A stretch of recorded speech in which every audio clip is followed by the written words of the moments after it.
ஜிம்முக்கு போகாம chest build பண்ண முடியும்னு சொல்லி நேற்று வீடியோல போட்டிருந்தேன். அதுல நிறைய பேர் கேட்டிருந்த கேள்வி என்ன தெரியுமா? ப்ராப்பரா இந்த ஒர்க் அவுட்ஸ் எல்லாம் எப்படி பண்றது அப்படின்னு சொல்லிட்டு நான் இந்த வீடியோல செஸ்டுக்கு கிங் ஒர்க் அவுட் ஆன புஷ்அப்ஸ் எப்படி ப்ராப்பரா பண்றதுன்றத சொல்லித்தரேன். ஃபர்ஸ்ட் நீங்க எல்லாரும் பண்ற ஒரு பெரிய தப்பு, கைய வைடா வச்சுக்கிறது. வைடா வைக்காம ரொம்ப க்ளோஸ் ரேஞ்ச்லயும் வைக்காம கரெக்டா உங்க ஷோல்டருக்கு பேரலா கையை நீட்டிக்கோங்க. கரெக்டா உங்க ஷோல்டருக்கு பேரலா கை இருக்கும் போதுதான் உங்களோட செஸ்ட்ல உங்களோட வெயிட்டே ஃபீல் ஆகும்.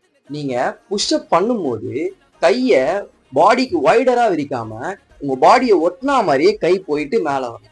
நான் இந்த வீடியோல காட்டியிருக்க மாதிரியே கரெக்டா பண்ணுங்க.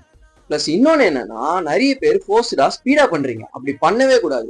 நம்ம எப்போ ஸ்லோவா கான்சென்ட்ரேட் பண்ணி ஃபுல் மோஷன்ல பண்றோமோ அப்பதான் எல்லாமே கரெக்டா செஸ்ட்ல விழும். நம்ம இப்போ வீட்டுல பண்ண போற இந்த சீரீஸ்ல ஃபுல் அண்ட் ஃபுல் பாடி வெயிட்டை மட்டுமே வச்சு நம்மளோட மசிலை ஃபர்ஸ்ட் பேஸ்ல இருந்து பில்ட் பண்ண போறோம்.